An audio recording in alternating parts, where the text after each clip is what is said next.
Levy पुस्तक 7 पर्व आउ दोषार्थक बलिर व्यवस्था एही ताहा महापवित्र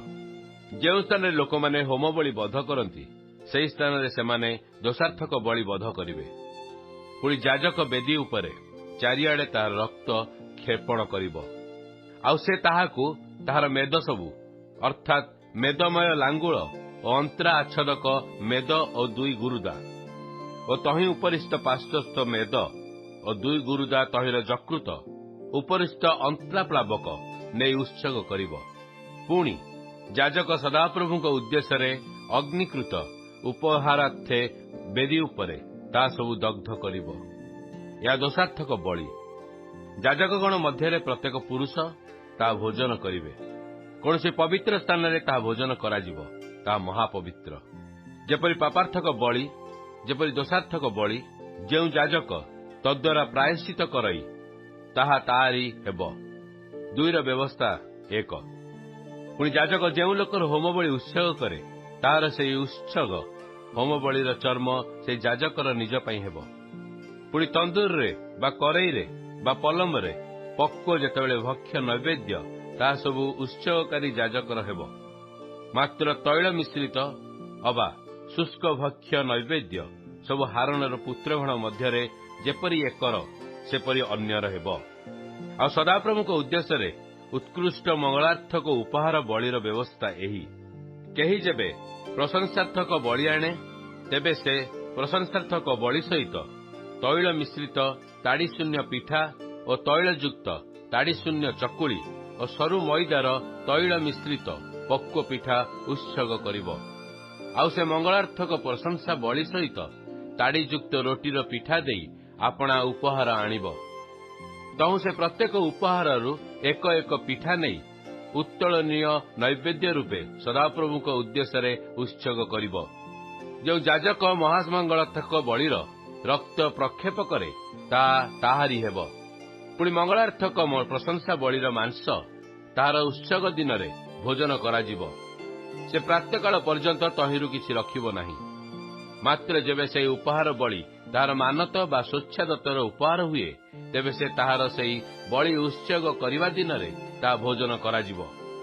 पुणी तहिरु जहा अवशिष्ट रहिब ता आर दिन प्रातकाल रे भोजन कराजिब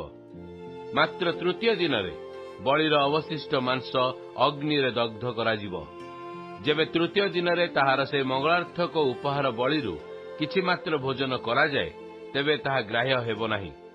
किबा तहिर उत्सर्गकारी पक्षरे ता गणा जीव नाही ता घृणा योग्य हेब पुणी जेउ प्राणी ता भोजन करई से आपणा अपराध बहिब आउ सेई मांस कोनोसी अशुचि वस्तु रे लागिले ता भोजन करा जीव नाही ता अग्नि रे दग्ध हेब आ प्रत्येक शुचि लोक से मांस भोजन करिवो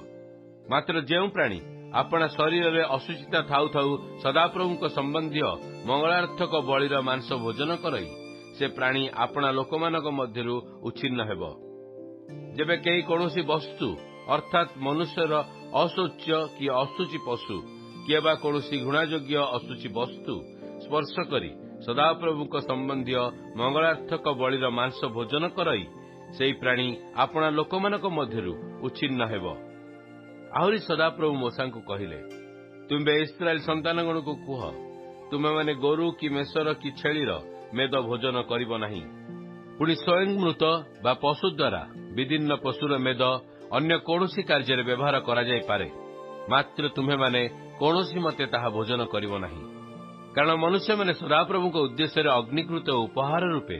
जो पशु उत्सर्ग करती ताहार मेद जेबे केही भोजन करई तेबे ताहा भोजनकारी से प्राणी आपणा लोकमानक मध्यरु उच्छिन्न हेब पुणी तुम्भमानकर कौनसी बासस्थान रे तुमे माने कौनसी पक्षीर कि पशुर रक्त भोजन करिब नाही जेकोसी रक्त जी भोजन करे से जे हेउ सेई प्राणी आपणा लोकमानक मध्यरु उच्छिन्न हेब आ सदाप्रभु मूसा कहिले इस्राएल संतानगण को कुह जे के सदाप्रभु उद्देश्य मंगलार्थक बलि उत्सर्ग करे से आपणा मंगलार्थक बलिरु सदाप्रभु निकटकू आपणा नैवेद्य आनिब तार निज हस्त सदाप्रभु उद्देश्य अग्निकृत उपहार आनिब से बक्ष सहित मेद आनिब तहिरे से बक्ष दोलनीय ନୈବେଦ୍ୟାର୍ଥ୍ୟ ସଦାପ୍ରଭୁଙ୍କ ସାକ୍ଷାତରେ ଦୋଳାୟିତ ହେବ। ପୁଣି ଯାଜକ ବେଦୀ ଉପରେ ସେହି ମେଦ ଦଗ୍ଧ କରିବ। ମାତ୍ର ବକ୍ଷ ହାରଣର ଓ ତାହାର ପୁତ୍ରଗଣର ହେବ। ପୁଣି ତୁମେମାନେ ଆପଣା ଆପଣା ମଙ୍ଗଳାର୍ଥକ ବଳିରୁ ଡାହାଣ ଚଟୁଆ ଉତ୍ତୋଳନ ନିଅ ଉପହାର ରୂପେ ଯାଜକକୁ ଦେବ। ହାରଣର ପୁତ୍ରଗଣଙ୍କ ମଧ୍ୟରେ ଯେ କେହି ମଙ୍ଗଳାର୍ଥକ ବଳିର ରକ୍ତ ଓ ମେଦ ଉତ୍ସର୍ଗ କରେ, ସେ ଆପଣା ଅଂଶ ରୂପେ ଡାହାଣ ଚଟୁଆ ପାଇବ। ଯେହେତୁ ସେ ଆମ୍ଭେ ଇସ୍ରାଏଲ ସନ୍ତାନଗଣର ମଙ୍ଗଳାର୍ଥକ ବଳିରୁ ଦୋଳନୀୟ ବକ୍ଷ ଓ ଉତ୍ତୋଳନୀୟ ଚଟୁଆ ନେଇ ଇସ୍ରାଏଲ ସନ୍ତାନଗଣର ଅନନ୍ତକାଳୀନ ଦେୟ ରୂପେ ହାରଣ ଯାଜକକୁ ଓ ତାର ପୁତ୍ରଗଣକୁ ଦେଇଅଛୁ। ଯେଉଁଦିନ ସେ ସଦାପ୍ରଭୁଙ୍କ ଛାମୁରେ ଯାଜନ କର୍ମ କରିବା ନିମନ୍ତେ ହାରଣକୁ ଓ ତାହାର ପୁତ୍ରଗଣଙ୍କୁ ଉପସ୍ଥିତ କରାଗଲା, ସେହି ଦିନାବଧି ସଦାପ୍ରଭୁଙ୍କର ଅଗ୍ନିକୃତ ଉପହାର ମଧ୍ୟରୁ ଏହା ହିଁ ସେମାନଙ୍କର ଅଭିଷେକ ଅଂଶ।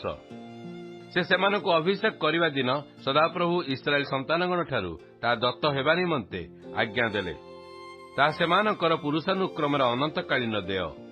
ହୋମବଳି, ଭୈକ୍ଷ ନୈବେଦ୍ୟ ଓ ପାପାର୍ଥକ ବଳି ଓ ଦୋଷାର୍ଥକ ବଳି ଓ ପଦନିଯୋଗାର୍ଥକ ବଳି, ପୁଣି ମଙ୍ଗଳାର୍ଥକ ବଳିର ଏହି ବ୍ୟବସ୍ଥା।